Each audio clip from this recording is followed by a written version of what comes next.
Sou Delmir Carvalho, sou produtor, apresentador do programa Empreendedor Mineiro. Está rodando toda sexta-feira às 18 horas no canal 12 da tarde e no canal do YouTube do TV Promove, tá? Hoje eu tenho o prazer de estar compartilhando conhecimento com vocês. Nós vamos mergulhar no mundo da mediação. E aqui está o meu amigo, o administrador Fred Vilaça, tá?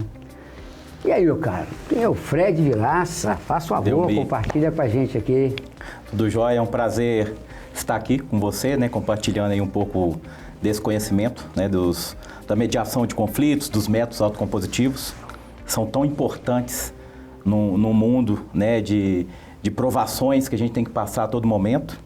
E eu sou oriundo, né, da administração de empresas, tenho uma formação em gestão de logística, né, somos companheiros nessa área também. Fiz depois um MBA em gestão de negócios. Atualmente tenho estudado pós em engenharia automotiva, que é uma das minhas áreas, né? E digamos que eu estou numa terceira fase profissional. Eu, há muito tempo, né, assim, pequeno, 8 anos, 9 anos, eu já ia para o escritório com meu pai. E aprendi muito dessa parte da administração, mesmo novo ali, começando a organizar documento de imposto de renda, né, para ele. Então eu lembro isso com um saudosismo muito grande. Depois o tempo foi passando por empresas públicas, privadas, até em 2009 para 2010 eu fui empreender na área automotiva, no qual eu tive uma empresa de reparação, onde eu fiquei por 10 anos. E nesses 10 anos eu fui construindo uma carreira paralela ali, onde a perícia automotiva era uma das opções que eu tinha ali, porque eu estava naquele meio, né? E essa continua até hoje. A parte da mediação eu vi a conhecê-la em 2018, e aí vou explicar como que aconteceu. E a área acadêmica, na qual palestras, aulas, hoje coordenando 8 professores, com muito orgulho e satisfação, porque foram meus professores, grandes mestres e doutores que tenho aprendido muito com eles também. É importante, né?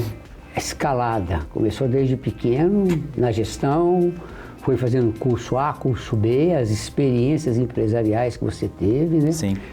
Perícia, depois foi para mediação, você foi se descobrindo, né? Mas fala um pouco desse projeto, como é que foi desse insight para você estar hoje na mediação? Sim. Eu sempre acreditei, e o meu pai teve uma empresa de consultoria durante décadas, e eu acompanhava em alguns trabalhos. E eu via que meu pai tinha clientes dele que eram saudáveis financeiramente, porém tinham conflitos. Muitas vezes empresas familiares, irmãos ali se degladiando, né? E aquilo, obviamente, a performance da empresa caía. E com isso eu via sempre meu pai ali com aquele jeito de mediador, até antes da lei, né? Porque a lei 13.140 é de 2015, a lei da mediação no Brasil. Mas meu pai já tinha aquele instinto mediador, como ser humano e como profissional. E eu acredito que a gente sempre começa a observar. Eu falo muito dele porque minha primeira experiência profissional foi com meu pai. Então eu aprendi muito com ele. Então ele verdadeiramente foi um grande professor para mim. E eu observava as atitudes dele com as pessoas, sempre muito gentil, e até em situações de conflitos entre sócios de empresas que eram clientes dele. E ali eu acho que eu comecei a despertar um pouco, sem ter a técnica da mediação, até porque nem existia a lei aqui no Brasil. Mas quando foi em 2018, já tinham aproximadamente 8 anos de empresa. Eu tinha 2 sócios nessa empresa, e não andava bem ali o relacionamento, sabe? Perfis comportamentais muito diferentes, motivadores muito diferentes. Por isso que eu acredito muito que para as empresas que vão fazer um processo de mediação, tem que traçar esse perfil comportamental através de inteligência artificial, esses motivadores. Na época eu não conhecia essas ferramentas. Por esse motivo, alguns conflitos poderiam ter sido até evitados. E em 2018, uma grande amiga minha, a amiga e confidente, a Eden Matar, ela, pessoa que eu admiro muito, a Eden é defensora pública, foi minha professora na FUMEC. Tínhamos uma ONG, chamava GPV, Grupo Parceiros da Vida, fizemos muitas ações filantrópicas, então aquilo acabou nos aproximando mais ainda. Então a Eden era minha conselheira, muitas vezes empresarial. Advogada também, a gente sempre conversava e ela sempre ia, Miguel, Fred, por que você já não tenta isso? Eu acho que talvez isso aqui seria melhor. Mas uma coisa que eu acredito muito é que a gente não modifica as pessoas, né? As pessoas têm que, elas mesmas, por si só, buscarem modificar algum cenário pessoal ou profissional. A pessoa ficar falando na cabeça, eu acho que não surte tanto efeito. Deixa eu só destacar algumas falas suas aqui. Nós somos pais e olha a influência nossa com nossos filhos. É verdade. Observa, você está observando seu pai e os nossos filhos observam a gente. Sem dúvida. Eu acredito O demais bem e o nisso. mal. Então cabe a gente estar atento a esses movimentos. Sim. Né? Eu acho que... É o legado que muitas vezes não é a questão financeira. É a questão do legado que a pessoa deixa. Porque tudo emprestado, né? Nós vamos para um outro plano. Sim. E deixa tudo aqui. E outro ambiente também que é muito forte, isso é na sala de aula. Sem dúvida. Nós viramos referência para os alunos. E professores, eu falo muito, professores a gente encontra a todo momento. Até uma criança, um animal, às vezes nos ensina alguma coisa. A natureza, né? A criança que é muito pura. Você está falando em professor, eu estive essa semana no Rio Grande do Sul, eu estive com um professor da Federal do Rio Grande do Sul. Sim. E como é que o cara inspira, bicho? Sim. Ele está com um projeto lá, ele está com um projeto social da universidade. E nesse projeto é aluno de 14 a 23 anos, curso técnico, para capacitar os meninos. Uhum. E assim, o cara, você vê aquele amor pela profissão. É verdade. Ele ainda montou, dentro do Porto, ele tem um museu que ele montou. Sim. Ele tem lá tipo uma área que é para poder recuperar os animais que teve algum... Uhum. Eu vi lá golfinho, eu vi lá tartaruga. Então, olha como é que a pessoa, ela inspira. A forma dele conduzir. E a gente está sendo observado. O tempo inteiro. E eu vou te dar um exemplo que para mim marcou muito.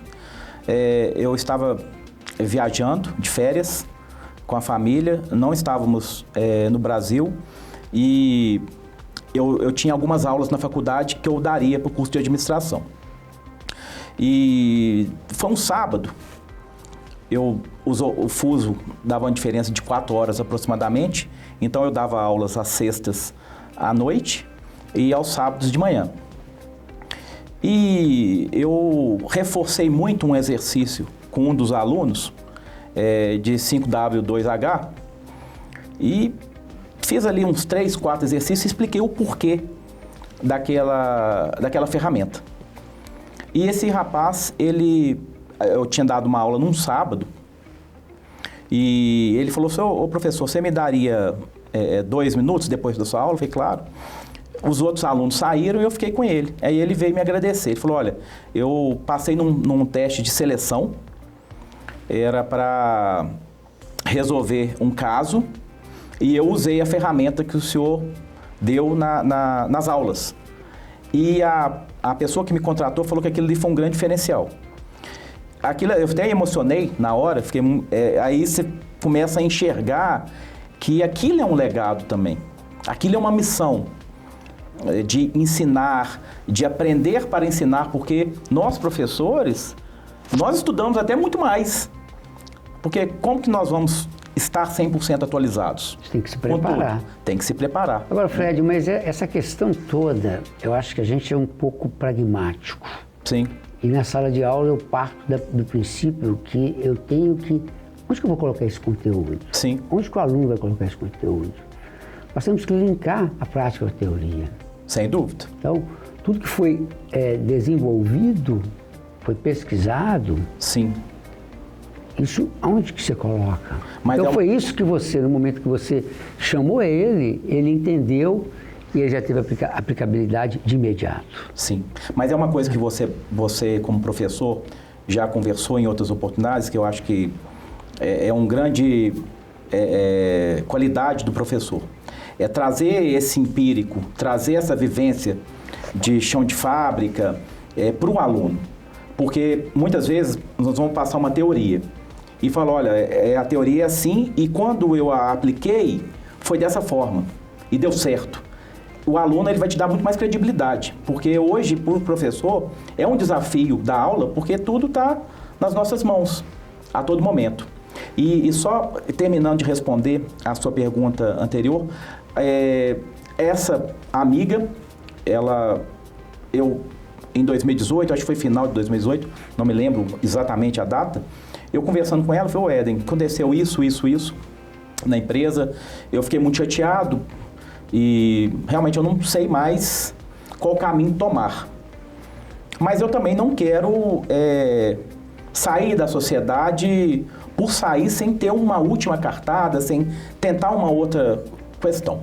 E ela tinha tido um curso da Defensoria Pública com a Beatriz Bombendor, que é grande parceira, que eu mando um abraço, pessoal da Câmara também, CCMA, o Carlos Alves, o Fernando, e Margarete, todos lá.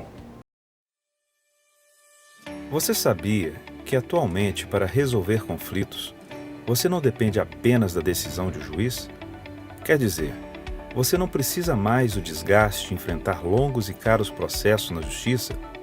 E o melhor, você será capaz, com o apoio de profissionais amplamente qualificados, de desenvolver diálogos pacíficos, integradores e cooperativos e construir soluções amigáveis e colaborativas, onde ao final todos sairão satisfeitos e vencedores. Tudo isso está à sua disposição na Câmara de Conciliação, Mediação e Arbitragem de Minas Gerais, a CCMA-MG Brasil. A CCMA é uma câmara privada especializada nos métodos consensuais de resolução de disputas e controvérsias, assim como na formação e capacitação de mediadores de conflitos. A CCMA é credenciada pelo Tribunal de Justiça de Minas Gerais, está situada em local de fácil acesso na região centro-leste de Belo Horizonte, com instalações que oferecem um ambiente acolhedor, preparada para proporcionar aos seus usuários conforto, segurança e satisfação. Você será bem atendido, acolhido, ouvido, respeitado e reconhecido em suas necessidades e desejos diante daqueles conflitos que vivencia em suas relações e lhe trazem incômodo e aborrecimentos. Por isso, deseja solucioná-los para satisfazer seus interesses, resgatar a paz e a boa convivência em suas relações. CCMA-MG Brasil, ajudando a construir uma sociedade mais justa, pacífica e solidária.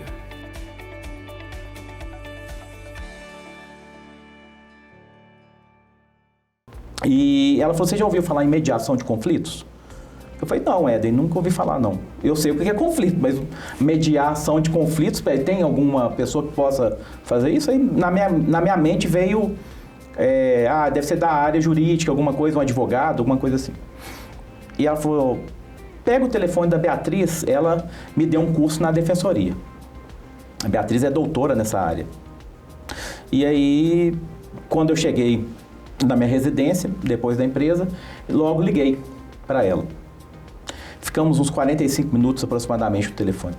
Aí ela me explicou, é isso, é assim, tal, mas você tem que convencer os seus sócios a fazer o processo de mediação.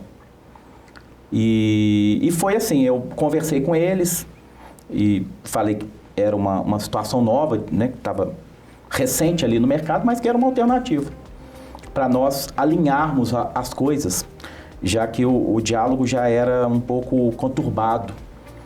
E nesse conturbado, você lembra dos ensinamentos. E meu pai falava assim, quanto mais você sobe o tom de voz com uma pessoa, mais aquela pessoa vai subir e vai ficar um disputando ali. A gente fala muito isso na mediação, que é o espiral do conflito. Né? Vai só subindo. A fala do seu pai é de sabedoria, meu caro. É verdade. Ele Sabedoria. Era muito sábio. E a ele devo muitas coisas, né, de ensinamento, como eu devo para outros familiares também. Mas ele realmente foi meu professor. Número 1, além de pai, né? Eu tive a sorte de ser filho dele. Então, e aí fizemos o processo de mediação. Naquele momento, eu conheci a mediação. E fazendo uma analogia, né? Ali eu fui literalmente picado, né, pelo mosquitinho da mediação. Mas eu não sabia, sinceramente, até que ponto que eu iria aprofundar nisso. Fizemos o processo de mediação da empresa que eu tinha, geramos um acordo, né? Então, e depois, quando foi em 2020, eu optei por sair da sociedade, até para abraçar a mediação um pouco mais, dedicar a parte acadêmica, que eu sempre gostei, aulas, palestras, e a parte automotiva indo para a área pericial, que desde 2012 já fazemos junto à Moller, que é uma empresa que está aí há 35 anos aproximadamente. Leandro Rezende, CEO de lá, que é o grande parceiro de negócios. Manda um abraço para ele aí também. Só tirando um ensinamento para as pessoas que estão acompanhando a gente, importância dos insights, importância da dificuldade que você teve diante dos seus sócios, importância de sabermos escolher nossos sócios. Isso é complexo. Muito complexo. Não é simples, tá? Eu acho muito que é importante isso. Mas me fala um pouco do equívoco que eu vejo pessoas, famílias, empresários, para lidar com a questão do conflito. Eu acho que tem um equívoco nisso. Sim. Aí. O que eu acredito, quando a pessoa tem o conhecimento, ele é obrigado a moralmente executá-lo. Nós que temos um conhecimento específico de alguma área ou de algum saber, né? São tantos saberes, você, indo para um caminho errado, você é obrigado a executar da melhor forma possível. O que eu acredito que os conflitos, eles continuam, que não são de agora. Se você for ver na Idade Média, quantos conflitos existiam na Idade Média? Por disputa de terrenos, né? No feudalismo mesmo, praticamente era ali formados guerreiros. A todo momento ali eles guerreavam por poder, por terras. Então o conflito já vem na humanidade desde que o mundo é mundo. Só que o ser humano, ele esquece do tempo que nós não temos na nossa mão quando será o nosso último suspiro. E vão postergando. É assim com as empresas, porque o conflito numa empresa não é só por causa de relacionamento, igual eu citei. Realmente, se eu tivesse traçado perfis comportamentais dos meus sócios, talvez seria diferente, inclusive de mim. Porque quando você abre uma sociedade, um aposta no outro. Então eu também cometi meus erros. E esses sócios, eles eram brilhantes nas áreas deles. Só que quando você junta as forças, se não junta de forma correta, organizada, alicerçada e com diálogo, os conflitos começam a aparecer. Mas tudo isso aí, nós estamos falando de maturidade, de conscientização. Não é do dia para noite. São alguns atributos que não. Imagina só escalada seu crescimento dentro da empresa, como que foi. Agora, olha que interessante, você falou várias vezes a palavra poder. Sim. É interessante, acho que tudo isso está muito em cima de poder. Tá, totalmente. Por quê? E até onde que as pessoas não têm a sensibilidade do ganha-ganha. A mediação... eu vou ganhar, você vai perder. Percebe? É isso que a gente está vendo. A gente está vendo todos os dias. Poder. É porque já tem uma cultura do litígio. Já está enraizada. Vamos falar da mediação como solução de conflitos, quando os métodos autocompositivos. Você fala da mediação, da conciliação e da arbitragem. Tá, ali a conciliação, uma situação mais... menos intimista, talvez. O Delmi vendeu um celular para mim. Delmi, você vendeu, mas estava com problema. Então, nós não estamos conseguindo resolver aqui. E aí eu vou procurar conciliar com o Delmir de alguma forma, mas eu não tenho vínculo nenhum com ele. Familiar, ele não é meu sócio, nem nada. Na mediação já é diferente. A mediação ela já busca, né, o mediador, ele induz o mediado a eles mesmos, solucionarem os próprios problemas por si só. E é lógico que ele usa toda a técnica da psicologia, a técnica da mediação, e ele faz essa condução de forma que tenha o quê? O ganha-ganha, o que você acabou de falar. E é complexo isso, de entender, porque numa saída de uma sociedade, tem um ganha-ganha. Grande parte das empresas nacionais, você sabe disso, está na área do empreendedorismo diretamente, não sabe nem o valuation, não sabe nem o valor da empresa. Então o sócio que está saindo, muitas vezes ele vai supervalorizar. O que está ficando, não vale tudo isso. E aí é difícil de chegar a um ganha-ganha. Por isso que a mediação usa técnicas, inclusive de Harvard, para separar o problema das pessoas. Só para ajudar a gente que nem todo mundo que está acompanhando a gente tem a sensibilidade do que é mediação. Fala um pouco desse processo que eu falo de uma forma bem prática. Eu vou diagnosticar, eu vou avaliar isso, porque acho que é só para poder a gente entender a oportunidade, viu, gente? A oportunidade. Em vez da gente ir para o litígio, por que não partir para a mediação? E é uma lei muito nova, a lei de 2015. Então 2015. Mas muito novo mesmo uma lei dessa, para poder estar dando essa condição de... E aí você está trabalhando antes do litígio. Sim. Antes do juiz. Ou durante. Eu vou te explicar. A lei A 13.140 de 2015 é uma lei recente no Brasil, porém, não a descredencia de forma alguma por isso. Para você ter uma ideia, nos Estados Unidos, desde a década de 70, já utilizam-se métodos autocompositivos. Então, assim, de uma forma até muito mais prática, porque estão avançados nessa situação, do que hoje é no Brasil, no judiciário de uma forma geral. E na União Europeia, salvo me engano, 2008, que eles... hoje, quem não busca os métodos autocompositivos, porque as leis lá exigem isso, eles podem ser penalizados até financeiramente. No Brasil... Você tem que demonstrar pedagogicamente que houve uma tentativa de negociação. E nos autos você já entra com ele com essa tentativa. No Brasil é diferente como funciona. É óbvio, o judiciário está extremamente atolado. Então, por isso que os métodos autocompositivos também é uma porta, por isso que a gente fala, né, que é um sistema multiportas, ele é uma porta para você achar uma solução sem usar o judiciário, mas não impede de uma situação já judicializada, ela ir para a tentativa pelos métodos autocompositivos. Abrindo um parênteses aí em cima disso, o juiz busca um perito para auxiliá-lo. Sim. Ele busca um mediador para auxiliar hoje ou isso não está institucionalizado na cabeça do juiz? Vou te dar um exemplo. Nós estamos num processo agora no qual houve a tentativa da conciliação. Então, você tem ali o autor que vai entrar com uma inicial num processo judicial, numa situação qualquer, que, né, não especificamente a que eu atuo, que é automotiva, ele vai entrar com uma inicial e tem um autor ali, vai ter o réu ou réus.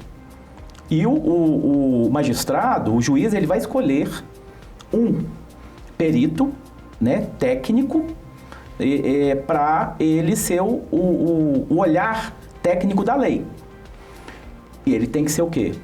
O primeiro parte que ele tem que ter muito enraizado dele é a técnica, tem que ter valores éticos e valores morais. Porque ele vai entregar para a sociedade um resultado que faz a diferença na vida das pessoas. Independentemente do que está envolvido lá de sentimento, de cifras. E o autor, ele pode indicar um assistente técnico de uma parte, tanto quanto os réus também podem indicar assistentes técnicos, que responderão muitas vezes quesitos, elaborarão quesitos, esses quesitos respondidos pelo perito judicial. O perito técnico, ele tem que ser um profissional multidisciplinar. Ele precisa necessariamente, para que entregue um trabalho mais sólido, um trabalho mais confiável, mais competente, um trabalho que vai ajudar, inclusive, o juízo a tomar sua decisão, necessariamente ele precisa saber interpretar um texto, saber escrever muito bem, saber um pouco do direito e principalmente saber da parte técnica. A partir desse momento, ele fazendo a junção dessas disciplinas, ele consegue entregar um melhor trabalho. Trabalho justo e um trabalho consistente que vá, obviamente, não ter a conotação de unilateralidade. E na questão da mediação, eu vou te contar dois casos que nós já tivemos, foi muito interessante. Numa concessionária, o cliente estava para entrar com uma ação contra a concessionária. E eu já faço, junto à Moller, perícias para eles, e sendo assistentes técnicos. E eles me chamaram, falaram, olha, você falou da questão da mediação. E nós conseguimos detectar a questão técnica. Em cima daquela questão técnica, fez uma meia-culpa. Em cima dessa meia-culpa, o cliente não entrou com a ação contra a concessionária. Então, nós usamos as duas, tanto a parte da técnica da perícia automotiva, tanto quanto a mediação. Não teve não entrou, né? Então, assim, aí você fica livre dos valores processuais, você fica livre da parte da advocacia. Então, assim, são várias situações de redução de custo e a imagem da empresa também é preservada naquela questão.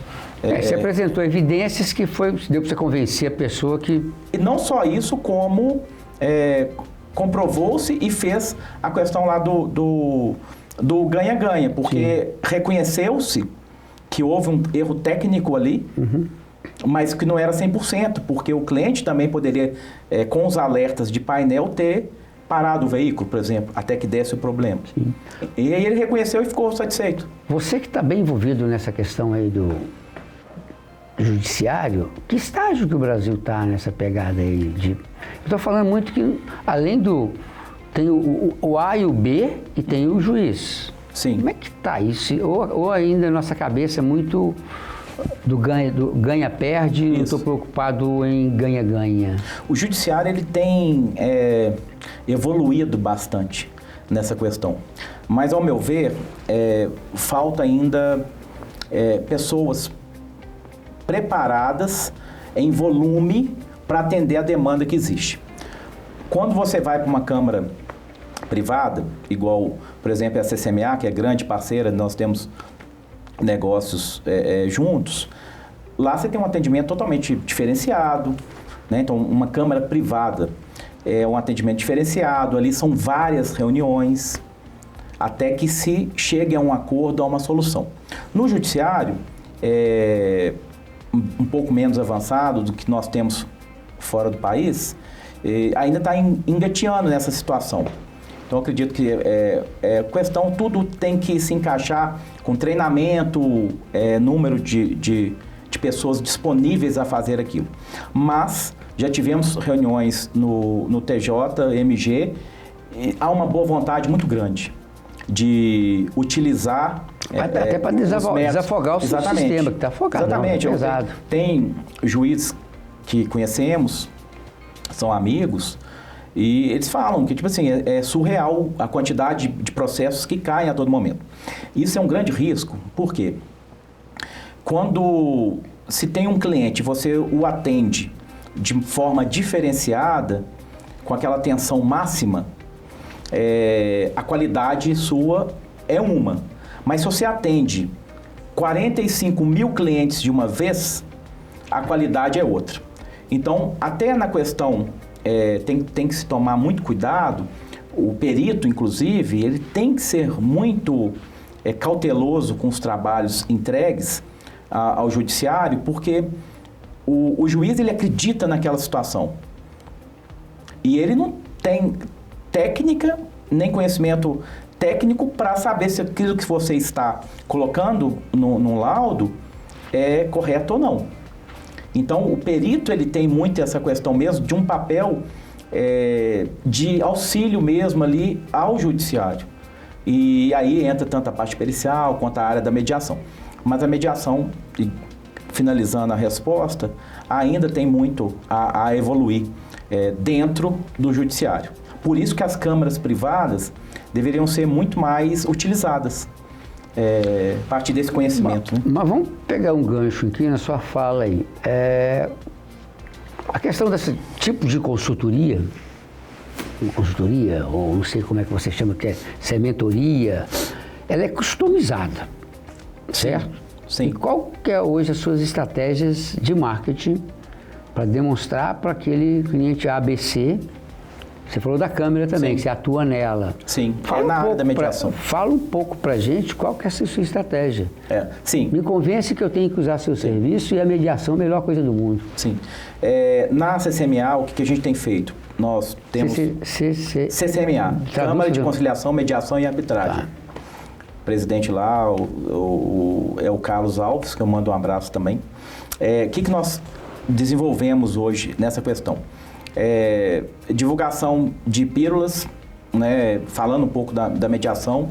Lá no próprio Conselho Regional de Administração, nós utilizamos os canais do CRA para falar sobre a mediação.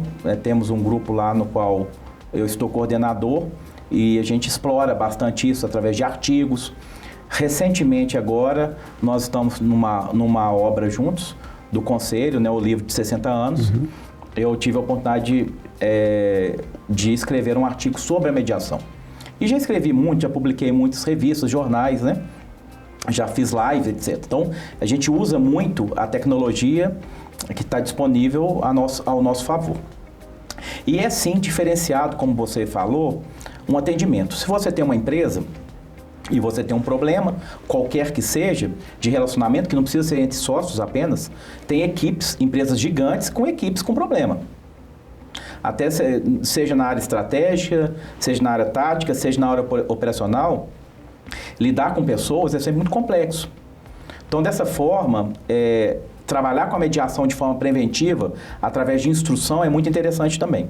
Você reduz custo e mitiga conflitos e também eleva a produtividade, tem um punhado de ingredientes nessa pegada. E o atendimento é diferenciado, porque quando a empresa nos procura, a gente tem todo o cuidado de mapeá-la, e não necessariamente na área financeira, porque, igual eu falei, tem empresas que são saudáveis financeiramente e tem vários conflitos.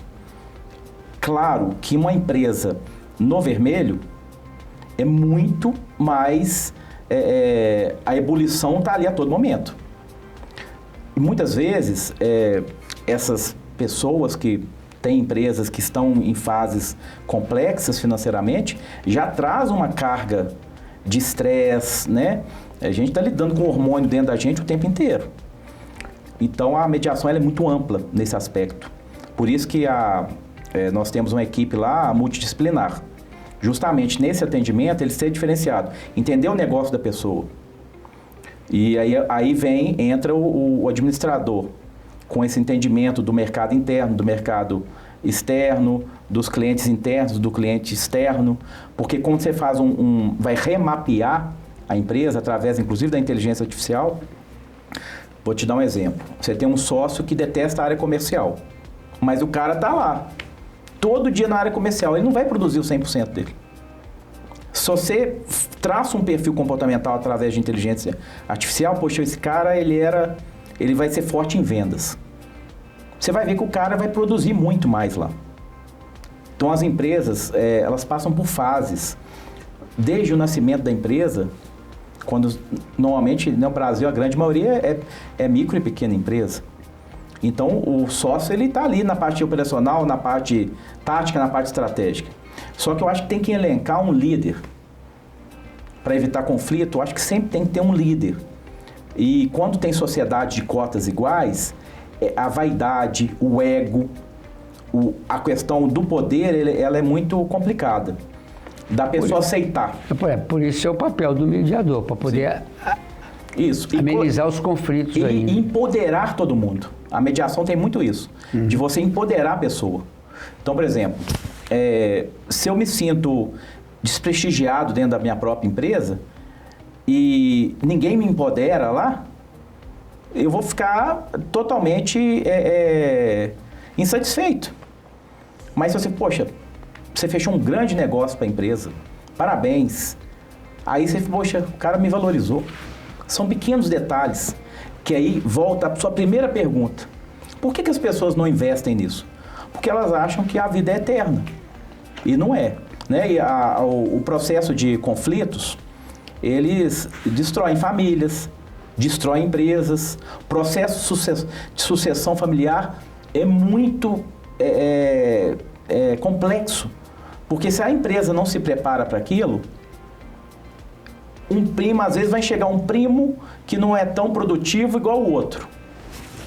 E muitas vezes, coisas que os antepassados construíram com dificuldade, com união, às vezes, nós temos vários casos. As empresas fecham. Só pegando um gancho na sua fala aí, eu estou lembrando do Cavenato, ele teve recentemente no CRA, Sim. Nós acompanhamos ele. Sim. E o Cavenato falava em 3 pilares: pessoa como coração, corporação. Sim. Ele falava de cultura e ele falava de tecnologia. Por acaso, você passou esses 3 tópicos nesse momento aí, anterior à sua fala. E aí isso é fundamental. Sim. Qualquer cultura da empresa. É como que as pessoas estão sendo vistas. E valorizadas. E usar a tecnologia. Eu observo muitas empresas que, na correria, eles não investem no processo de captação do colaborador. Como que eu falo, localizá-lo no mercado, entrevistá-lo, fazer alguns testes, avaliar o currículo, testar ele de alguma forma, dar um período de teste, capacitar ele, e quer que o cara entrega. E, de repente, você arrumou uma encrenca para você de todo tamanho. Outra coisa que eu vejo nas empresas também pega um excelente técnico e coloca ele como gerente.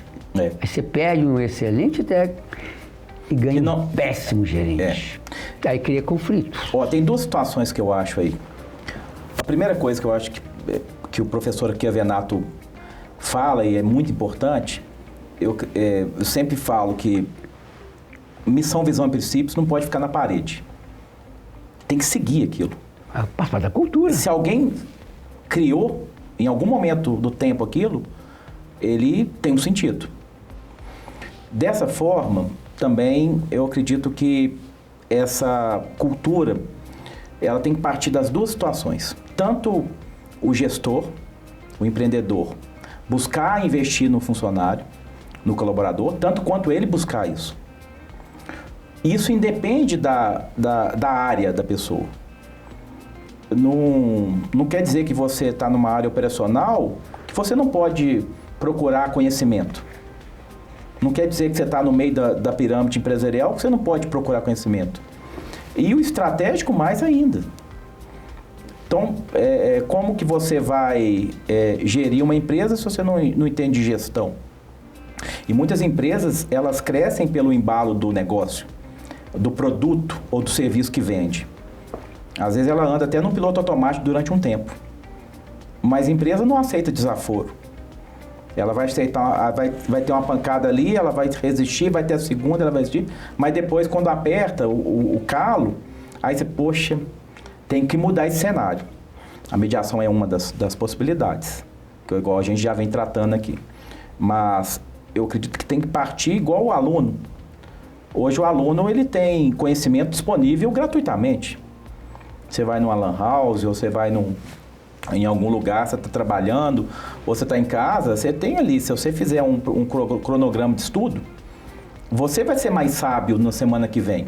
Isso aí vale para o empresário. Poxa, qual que é o meu negócio? Eu vendo bobina. Não, beleza. Então, qual que é a tendência? O que o mercado fala? É igual você recentemente estava agora, né? Fora de Minas, né? Num porto. Por que você está lá? Você está lá para você ser o melhor professor, para você ser o melhor profissional. Por que você está buscando isso? Você está buscando porque você quer ser melhor. Isso vai ser o quê? Consequentemente, isso aí vai refletir nos seus negócios. Sim. O que não é nada do dia para a noite. Mas eu falo muito que nós não podemos nunca parar de pesquisar, parar de observar. De forma alguma. Isso falta muito nas pessoas, essa observação e essa pesquisa. Aqui, pegando um pouco um gancho na sua fala do seu negócio. E um dos grandes dores do empreendedor é precificar. Sim. Como é que é a sua precificação? É por projeto, por hora? Como é que é? Pois é, como é que você está se posicionando aí nessa questão?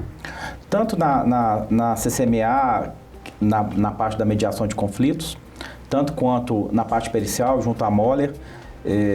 A parte técnica ainda ela tem facilitadores, porque tem tabelas, guia. Aí facilita muito. Facilita muito. Você pode usar também como referência para os seus negócios. Mas depende também. muito, porque tem trabalhos periciais que são muito complexos. Então você consegue tecnicamente fugir daquilo, mas comprovando o porquê. Então são trabalhos.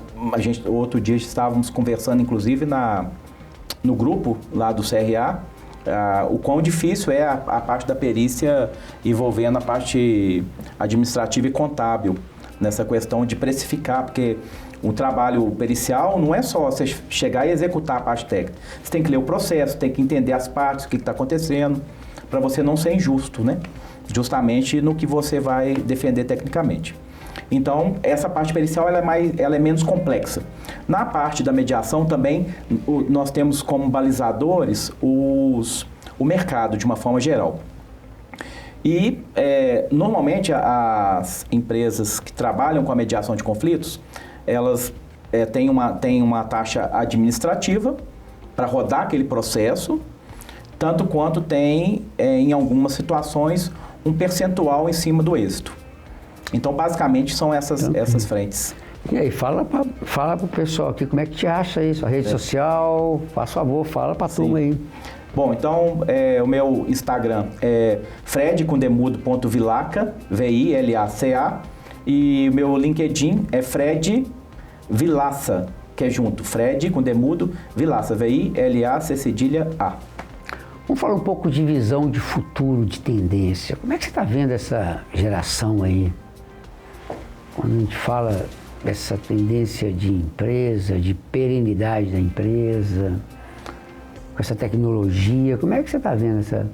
E vamos falar especificamente da mediação. Isso, nós estamos muito embrionário no Brasil. Sim. A lei é nova e o judiciário ainda não entendeu, pelo que você me falou, o judiciário não entendeu a importância de usar a lei antes do processo. É que, na verdade, quando chega no judiciário já está judicializado. Sim. Então, ela ainda caminha, mas não é numa velocidade, talvez, que seria o ideal. Por isso, nós temos que aprender com quem é mais sábio. Então, pegar os exemplos de fora do país. Igual acontece no mercado norte-americano, igual acontece na Europa, principalmente na União Europeia. Então, assim, são duas situações que eu acho que essa está embrionário ainda, igual você falou, mas faz o papel, nós, mediadores, de divulgarmos isso cada vez mais e mostrarmos a viabilidade financeira, inclusive. Então, está faltando comunicação para o mercado entender, porque isso deve estar numa camada hoje mais restrita. A gente tem tentado algumas inserções, seja Sebrae, CDL, para nós mostrar... A própria Kramer, né? Investir mais nela. Lançamento de cursos, agora nós estamos por lançar 2 cursos na área, né? E a mediação, ela está crescendo no Brasil. E como é que está o movimento? Vamos lá, você falou que tem uma lei de 2015, o próprio judiciário, quando criar jurisprudência, ou até rever a lei de forma que a gente teria, na largada, uma mediação. Sim, eu acho que assim, podem haver melhorias, implementações na lei, justamente forçando uma situação para que haja ali uma reflexão, mas eu talvez acredito que uma mudança de cultura, dessa cultura do litígio, para isso nós temos grandes parceiros que são advogados com a cabeça mais aberta para a mediação. Entende-se que o mediador, ele está como um staff pode ajudá-lo bastante nas ações. Então, esse formando recente agora do direito, ele já vê a mediação de uma forma mais natural. Para ele ali já é uma situação até dentro da própria faculdade. Facilita muito, ele já vem com essa visão mais moderna. Né? Ô Fred, nós estamos finalizando nossa fala aqui, cara, mas vem cá, fala umas 3 palavras aí que você entende que é um fechamento seu do momento aqui. Como é que foi esse momento aqui? O que você tem para compartilhar com o nosso público? Em 3 palavras, foi muito legal. Foi leve. Uma conversa de sabedoria, né? Eu aprendo com outras pessoas, como deixo um pouquinho também do que eu venho aprendendo, e que é uma das situações que a gente tem que sempre buscar, é aprender e aprender, não parar. Uma outra fala do meu pai era justamente isso, que era conhecimento ninguém te tira. Te tiram imóveis, carros, perde-se bens, mas o conhecimento está aqui. Com ele é muito mais fácil de você se recuperar. Você tendo repertório, você consegue andar bem, eu acho que é por Exatamente. aí. Fred, só tenho que agradecer esse momento eu aí também. Que compartilhou esse conhecimento, entrando nesse mundo da mediação aí, para a gente entender um pouco a importância da negociar. A importância da gente ter consciência do ganha-ganha. Sim. Eu acho que está faltando isso muito. E o Fred foi bem cirúrgico, né? Falou várias vezes da questão da consciência, Sim. das pessoas entender que antes de eu ir para o litígio, que vai demorar anos e anos, dependendo da situação, por que não já resolver? Ou décadas. Eu acho que isso até nós vamos discutir até saúde mental, né? Porque Sim. pode até resolver que está sofrendo com aquilo ali dentro de você. Ali. Parabéns aí pelo eu que agradeço nível aí de informação. Você já colocou sua rede social para o pessoal procurar. Agradeço aí a atenção de todos. É sempre bom compartilhar um pouquinho de conhecimento e aprender também com professores. O objetivo do nosso programa é justamente isso, trazer empreendedores com essa visão totalmente, a dele foi totalmente diferente, que não é usual no mercado falar de mediação. Sim. Isso é importante. É verdade.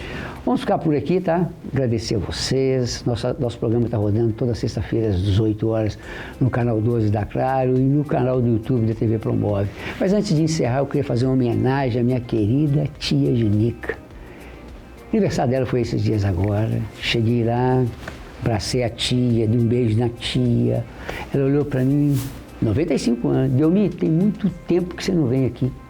Eu te vi semana passada na TV. Ela estava passando o controle remoto e deparou com o nosso programa no canal 12 da Claro e mobilizou a família para assistir o programa.